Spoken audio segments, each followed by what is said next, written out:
Johan van der Hever, thank you for joining us from Kaspersky. It's really a pleasure to speak to you again about an incredibly relevant topic of AI and cybersecurity, and particularly to get an expert's insight into all things AI. Thank you very much for having me. So I think perhaps to start with, as one looks at today's cybersecurity landscape, why is the use of AI and machine learning in security solutions becoming more important? Yeah, sure. It's a very good question. I guess it's a good place to start. But it's got to do with the fact that AI and machine learning are very much bleeding edge technologies when it comes to what's relevant right now. And it allows us and it enables us to start teaching machines in a way to do things that are very close to what humans would usually take very, very long to do.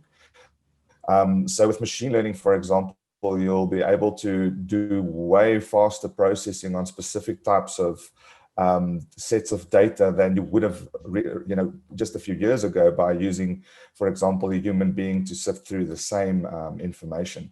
So it's extremely important in various different types of arenas and different business sectors, not just in cybersecurity. But in cybersecurity, obviously, it's extremely relevant towards our capability to, work faster and understand data faster, and then also provides us a bit of predictability, which I guess we'll dive into a little bit deeper just now. Fantastic. And talking about working faster, has the fact that cyber criminals are increasingly leveraging AI to their own nefarious ends compelled cybersecurity solutions to become smarter in order to keep up? Yeah, absolutely. I think it's a tug of war between cybersecurity developers and attackers. And it's always been the same rat race, pillar to post between the two. And we tend to be in front of them most of the time when it comes to our defenses being strong enough, but they always blow our winds out of our sails once a year or twice a year with something completely new that was not seen. I mean, if you take us back 2017 when WannaCry ransomware came out, I mean, that was an entire shock to the entire cybersecurity industry, no vendor excluded from the shock. So absolutely, as much as, and it happens everywhere and with everything that we see in technological advancement, every time we get new technologies in order to improve security, the attackers will find some or other way to either circumvent or to use it to their own advantage. So as much as we can use AI and machine learning to work faster and obviously train the machines to do things a little bit on their own and be able to work with large amounts of data, they can do the very same in order to craft their attacks. So yes, it's a tough one. I think what makes us slightly maybe an edge in above what the attackers are capable of is just because usually we have data scientists and an entire department that works with machine learning. And I guess when it comes to the experience levels of the different cybersecurity organizations out there, that probably constitutes towards the fact that we're able to kind of stay ahead of the attackers in most regards. But then again, you get these really, really difficult attacks or big targeted attack campaigns once or twice, maybe 3 or 4 times a year. Some of them a lot more frequent, but way more targeted. That just absolutely, no cybersecurity vendor would have been completely ready for that. So what are some of the primary ways that AI can be used to combat cybercrime and malware and protect businesses in particular? Yeah, so when you look at point of protection for businesses, and probably the biggest reason why AI and machine learning has found its way into cybersecurity is, again, it provides that very, very difficult, it was almost like an intangible thing to imagine that cybersecurity solutions can become predictive, and proactive. So it works in such a way where we've got so much data. For example, at Kaspersky, we've got over 5 petabytes worth of historical data and threat intelligence at the end of the day. So if we train our machine learning on such a big base of data, it means that we become really, really good at looking at fresh malware that's never been seen in the wild and still positively identifying them as malicious. And if you really break down machine learning as a discipline, it gets really technical. So I won't go too far down the rabbit hole, but it also allows something very unique, which is the capability to look at specific, let's call it genotypes or specific strands of code that can then be clustered and monitored in parallel at a very, very rapid rate, which then is again able to give us behavioral analysis. We're able to see not that usually how normal conventional anti-malware solutions work is it's like a fingerprint. You know, I see this thing as this fingerprint, it's a malware. It doesn't have the fingerprint, it's not malware. So you lose, and nowadays with polymorphic malware and those things, it's not effective. It's not going to find, it's just not going to be strong enough. So with AI-based and machine learning-driven anti-malware solutions, you're able to look at any file and compare it with what we know about malware from historic data with 23 years, and then be able to look at the behavior patterns as well, and then make almost a much more accurate assumption also about whether something is malicious or not. So it's really about increasing the defenses of the company and being able to find malware that's not known, that's not been detected yet, not being reported to VirusTotal, anyone yet. And that is what makes it absolutely powerful. So on the flip side, then, how has it been exploited by savvy cyber criminals to breach individuals and SMEs' privacy and security? Yes, so that's again the unwanted part of the story, is that unfortunately the attackers are doing and utilizing the same technologies, and they've got the same access to these technologies that we do. They luckily don't seem to have as much access to maybe as large a team of professionals and data scientists. So we seem to be in front of the right now. But especially during this time, during COVID, what we've seen a lot has been attackers using machine learning in scraping people's data and then creating extremely, extremely accurate phishing email and phishing campaigns, even SMS campaigns. I don't know if you've noticed this during the COVID times, but I've actually started getting way more phishing myself, and I've always kind of been very good at seeing them. These phishing emails are so well crafted that even once you look at the headers, you still won't really know whether this is a phishing email or not. And I mean, the only way that you can really know then is by detonating some of those links, maybe in a sandbox or a safe environment, so that you can have a look at what happens once you click on it. So this is just one of the ways that we've noticed. There's obviously various others. They are using machine learning very, very well in evasion techniques as well. So they start training on how specific, for example, if they do their research to attack business B, they'll go on LinkedIn, for example, they look at who works there in the security department, what certifications does that guy have? Oh, he's a Kaspersky engineer. Okay, great. So they're running Kaspersky. Then they are starting to train themselves on and the solution on how to evade Kaspersky's defenses. And they will be successful if you do it long enough and you've got the skills and you've got the resources to back you up.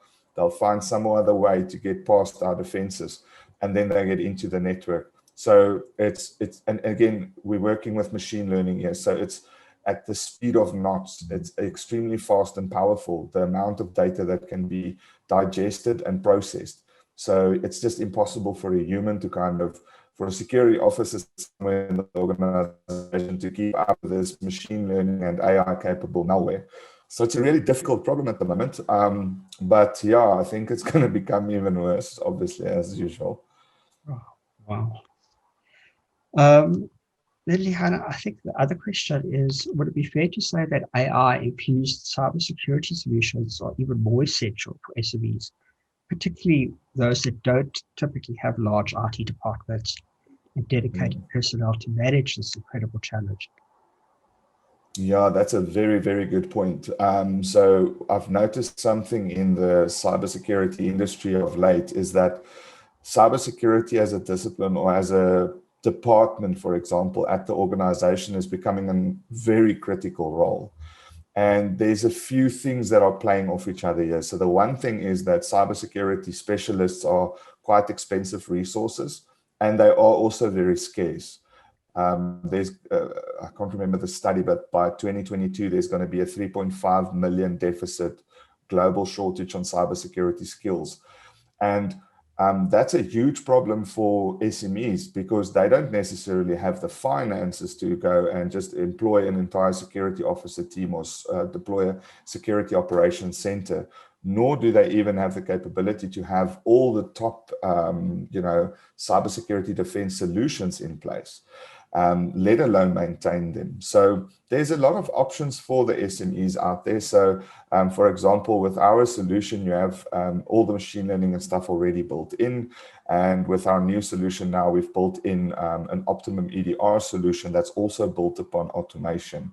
And I don't want to say it's artificially intelligent because that's such a strong word, but it uses various machine learning algorithms to allow the EDR component to kind of course correct and do things itself, which is already kind of leaning towards artificial intelligence. And by doing this, you're firstly limiting the amount of data that needs to be, let's say, passed by the security people. You're limiting the amount of skill that's required in order to run the solution because it's so autonomous. And you are absolutely able to combat next generation malware. Which is the biggest concern. You need to be able to understand that SMEs and large enterprises and SOHO offices are very much all exposed to the same kind of threats. Yes, of course, you get targeted attacks and APTs, which is a different beast altogether. But for the rest of us, we all can be exposed to the same malware. So we all kind of have to play along with the big boys, so to say, when it comes to cybersecurity. So it's all about, for the SMEs, go and really, really do research about the companies that have machine learning capabilities. But I always urge, it's extremely important to go and look at those feature sets and not just see it as a check on a box, a box on a page that needs to be checked. But really look at what their machine learning is capable of and look at what tests has been performed against those machine learning algorithms. For example, we've been doing machine learning since 2008, way before it was called machine learning and way before it became a buzzword. We just discovered that when we started with decision tree ensemble back in 2008, now it's actually seen as one of the disciplines of machine learning. So, we've really, really crafted and honed our skills when it comes to machine learning. And yes, absolutely, there's other vendors that are extremely strong as well. So they need to, if you're an SME, at least give yourself the best fighting chance by investing in the best machine learning capable solution. So if you're going to pick only one solution, make sure it's the best at that specific, tool set or feature set. And great advice. Thank you. So another issue, though, is Kaspersky has often mentioned that the greatest security vulnerability, the weakest link in the chain, is often people themselves, with employees unwittingly compromising an organization's security. Can you speak to me about the ways in which AI and machine learning can help address this? Yes, so this is actually where everything should start here, and it's crazy. I work with so many SMEs and large enterprises, and it's absolutely strange for me to see how many SMEs know about the fact that their users aren't aware of cybersecurity, and not really aware on how to move and behave online, but they don't see the need to invest in some sort of awareness campaigns. And they feel that the more money they put into the tools section, the better it will just sort out the human issue afterwards. So businesses really need to change this mindset. They need to start looking at awareness campaigns. And instead of making the users of the organization, the weakest link, make them your first line of defense instead. So enable them to such a point where they are able to actually fend off the first attack for themselves, so that your I don't want to say the solutions can take a backseat, but so that the solutions don't have to be working so hard and then always getting the blame for missing a phishing campaign or something. But it was maybe still a user that clicked on a very old phishing technique, and he would have just had a single set of training that would have been able to get him out of that. Now, where AI and machine learning comes into play is we completely understand that you will have different subsets and groups of people in an organization with different levels of skill as far as cyber awareness is concerned. And you don't want to push a highly technical person through a very beginner training and so on. So, for example, in our awareness solution, Kaspersky Automated Security Awareness Platform, we are using machine learning in order to have a look at what the user is doing and how he's answering and how well he's performing, and then course correct him and change his path or shorten his duration of the session because he's fast enough and he's quick enough. And he understands topics. So you can actually move them further and far, you know. Also, the solution has so much data in it that it can very quickly get to the point, okay, this is your ceiling. This is where you don't know more than this. So let's now focus on this and forget about all the easy stuff. What's also important about machine learning is our awareness is really not about slapping people on the finger and saying, hey, you're doing this wrong and you need to be reprimanded in some way, shape, or form. It's about building skills. And the only way that you can build skills is by repeated knowledge intake. So our solution works, for example, on the Ebbinghaus learning curve, which reteaches you the same things over and over in different ways, so that you eventually not only have knowledge in your head, but you've developed a skill, which is a lot more permanent result of knowledge intake.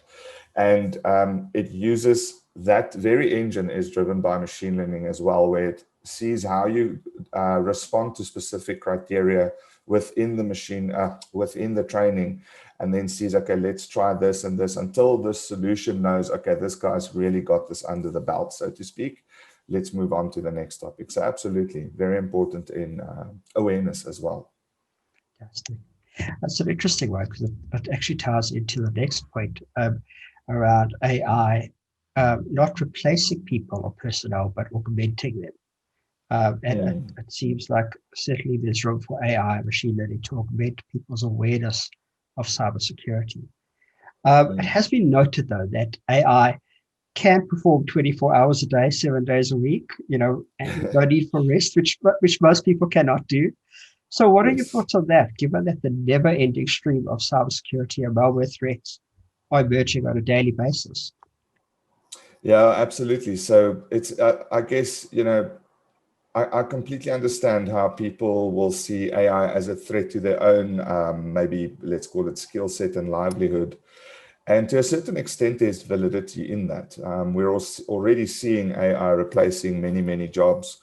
What I think we are rather failing to see or choosing not to see or notice or think about is the amount of opportunities that it again creates. I mean, if you think about it back, I forget the years exactly, but when Alexander Graham Bell thought of the phone, everyone was, hey, geez, now, the entire pigeon delivery system is down the tubes. We can't do that anymore.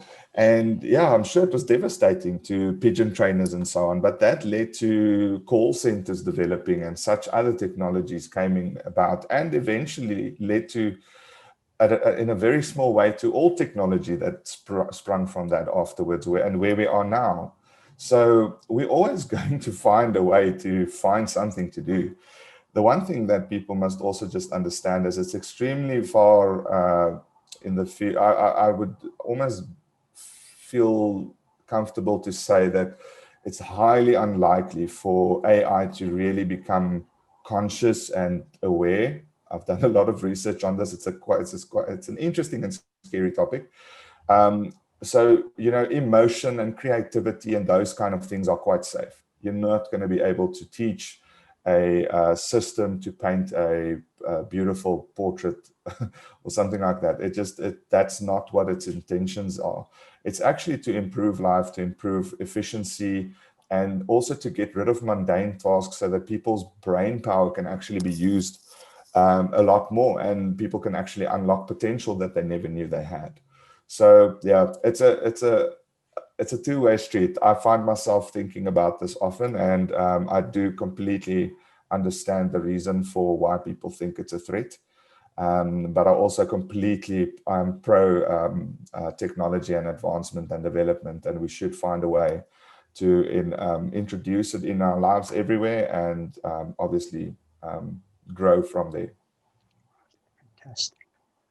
I think maybe finally, what should SMEs in particular look for in their cybersecurity solution today to ensure that they have the most relevant protection? So it's very much about just doing a little bit of due diligence and research. And I mean, this is available freely on the web. So again, it's all about,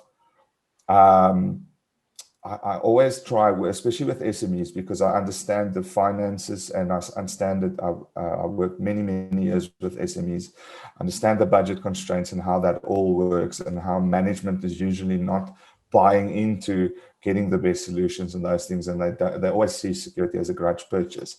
But one of the tips that I usually give them is just ask them, how much is your intellectual property worth, or how much is your database is worth, and then take 1/10 of that value and put that into security. All right. That's usually a very good rule of thumb. Take 1/10 of that value and put it into, and some of these guys will say that there's actually no value you can put on my data, because it's a 0 or a 1. If you find my data or my intellectual property, we're done. So they need to start thinking about it like that. If you think about car insurance, because we can kind of see how there's a similarity between cybersecurity and car insurance. People always say, yes, it's insurance, it's a grudge purchase. Yes, but also the more risky vehicle you buy, the higher the insurance is going to cost. It's the same as cybersecurity. So what I recommend is, again, go look at the independent test results. So go look at guys like ISA Labs, NSS Labs, AV Comparatives, avtest.org. There's so many different guys that do extremely good work at testing these solutions. And yes, you're going to get the naysayers that say some of these tests are cooked. Go look at many of them then and find your own average of who you think are the top 5 vendors, and then start hunting for quotes, and then start looking at feature sets and what you get within the top 5 solutions for the budget that you have. And that's kind of a good approach. I think by doing it that way, you'll probably find the best solution at the right price. That's going to get you far down the line. And then again, as I mentioned, don't, in this day and age, look at solutions that aren't progressing as fast as the industry is pushing. So look at solutions that's got machine learning enabled and EDR solutions in place. So everything that's already demanded from the cybersecurity industry right now, make sure that those are in the solution. Yeah, then you should be good. You should be well protected, at least by one of the top 5 vendors globally. Thank you so much. That's terrific advice and fantastic insight. Really appreciate it. Appreciate your time. I really appreciate it. I enjoy this. Thank you very much, Ryan. Thank you.